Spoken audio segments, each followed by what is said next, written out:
नमस्कार मेरे विद्यार्थियों। एक नई उम्मीद के साथ और एक नई श्रृंखला के साथ मैं आपकी हिंदी विषय की हिंदी अध्यापिका आपका हिंदी की ई कक्षा में हार्दिक स्वागत करती हूँ। विद्यार्थियों, आज हम कक्षा 7वीं में विषय हिंदी में पाठ्यपुस्तक ज्ञान सागर से पाठ दूसरा नाटक में नाटक का अध्ययन करने वाले हैं। विद्यार्थियों, नाटक में नाटक के लेखक हैं मंगल सक्सेना। विद्यार्थियों, आज हम पाठ नाटक में नाटक का तृतीय भाग अध्ययन करने वाले हैं। नाटक में नाटक के प्रथम और द्वितीय भाग में हमने अध्ययन किया था कि राकेश जो है अपने कुछ मित्रों के साथ कॉलोनी में एक छोटा सा नाट्यकरण करता है। वह स्वयं अभिनय नहीं कर सकता था क्योंकि फुटबॉल खेलते समय उसके हाथ में चोट लग गई थी। लेकिन राकेश को अपने मित्रों के बुद्धूपन से डर लगता था क्योंकि ये जो कलाकार थे ये सारे नए थे अभिनय के इसमें, और कुछ मंच पर आकर डर जाते थे और कुछ तो बुद्धू ही थे।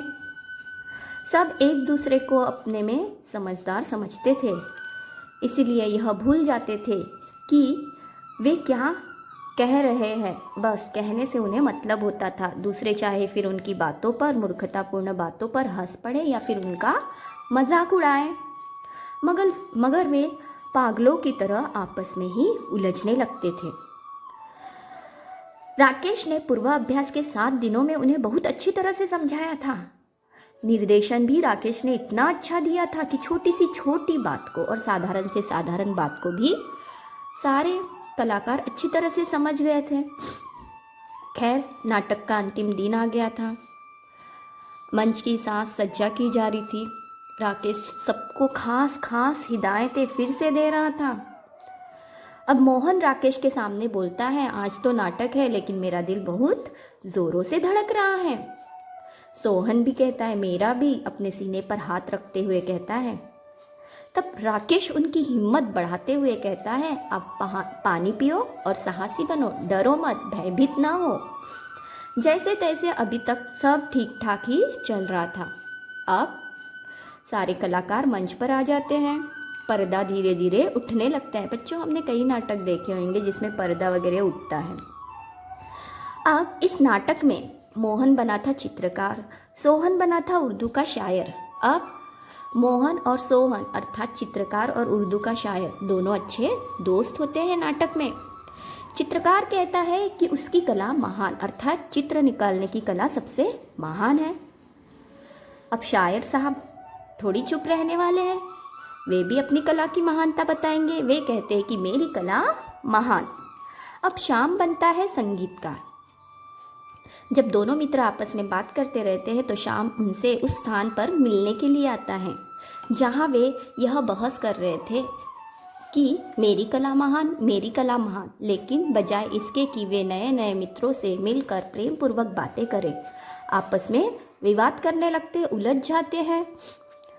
वह कहता है, अब श्याम भी कहता है, जब चित्रकार की कला महान, शायर की कला महान, तो मेरी कला कुछ कम है। तब श्याम कहता है, संगीतकार जो बना था, कि संगीतकार की कला महान है। अभी तक सब ठीक ठाक ही चल रहा था। सब अपने अपने संवाद अच्छी तरह से बोल ही रहे थे।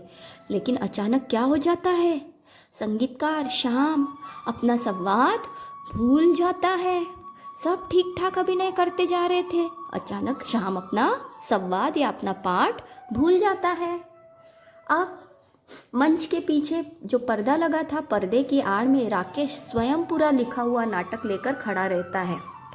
वह हर एक नए संवाद का पहला शब्द बोल रहा था ताकि कलाकार को उनका संवाद याद आता रहे। मगर श्याम घबरा गया। जब बच्चों हम भी कुछ भूल जाते हैं तो हम भयभीत हो जाते हैं, डर जाते हैं, लेकिन हम याद करने की कोशिश भी करते हैं। मगर श्याम घबरा गया, वह अचानक चुप हो गया। उसके चुप होने से चित्रकार और शायर महोदय भी चुप हो गए। होना यह चाहिए था कि वे दोनों कोई बात मन से ही बनाकर नाटक को आगे बढ़ा देते, पर वे घबराकर तीनों के तीनों पीछे, जो पर्दे के पीछे राकेश था उसकी तरफ देखने लगे। संगीतकार महोदय भी पलटकर राकेश की ओर देखने लगा। राकेश बार बार संगीतकार जी को उनका संवाद बोलकर बता रहा था, लेकिन आवाज़ उसकी तेज़ नहीं थी क्योंकि माइक शुरू था। अगर ज़ोर से बोलता तो दर्शकों को आवाज़ सुनाई देती। इसीलिए राकेश जो है फुसफुसाकर, मतलब फुसफुसाते हुए बोल रहा था। संगीतकार जी को वह उनकी हल्की आवाज़ कुछ सुनाई नहीं दे रही थी कि राकेश फुसफुसाकर क्या बोल रहा है। तभी शायर साहब कहते हैं धीरे से संगीतकार के कंधे पर हाथ रखते हुए, उधर जाकर सुन लेना क्या कह रहा है। संगीतकार जी भी अपना वायलिन पकड़े पकड़े राकेश की ओर खिसक जाते हैं और सारे दर्शक देखते हैं कि मंच पर क्या हो रहा है। अब दर्शक जो है ठठाकर हंस पड़ते हैं। अब संगीतकार, चित्रकार, शायर सब घबरा जाते हैं। जो कुछ सुनाई पड़ रहा था उसे ही बिना समझे बुझे झट से बोलने लगे। राकेश जो फुसफुसाकर बोल रहा था, कुछ शब्द सुनाई आ रहे थे, कुछ नहीं आ रहे थे, तो जितना सुनाई आ रहा था बिना सोचे समझे गलत बोलने लगे। जबकि सही संवाद था कि जब संगीत की स्वर लहर गूंजती है तो पशु पक्षी तक मुग्ध हो जाते हैं। संगीतकार जो अपना संवाद भूल गया था वह संवाद था कि जब संगीत की लहर गूंजती है तो पशु पक्षी तक मुग्ध हो जाते हैं। अब शायर साहब ने कुछ सुना, कुछ नहीं सुना। अब बिना समझे बूझे झट से बोलने लग गए। क्या बोलते हैं शायर साहब, आप क्या समझते हैं संगीत को? मगर संगीतकार साहब बोल गए, वो था संवाद, जब संगीत की लहर या स्वर लहर गूंजती है तो पशु पक्षी तक मुंह की खा जाते, अर्थात हार जाते हैं। अर्थात संगीतकार ने कुछ गलत सुना, हार जाते हैं अर्थात मुंह की खा जाते हैं। गाजर साहब, अब गाजर साहब भी कह दिया शायर साहब को। आप क्या समझते हैं हमें?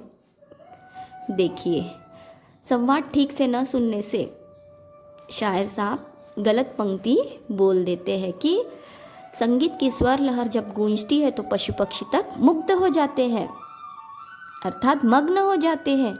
लेकिन संगीतकार कहते हैं कि पशु पक्षी तक मुंह की खा जाते हैं। गाजर साहब, आप क्या समझते हैं हमें? विद्यार्थियों, नाटक में नाटक का तृतीय भाग यहीं पे समाप्त करती हूँ। अब जल्दी से अपनी कॉपी और पेन लेकर आइए और गृहपाठ लिखिए।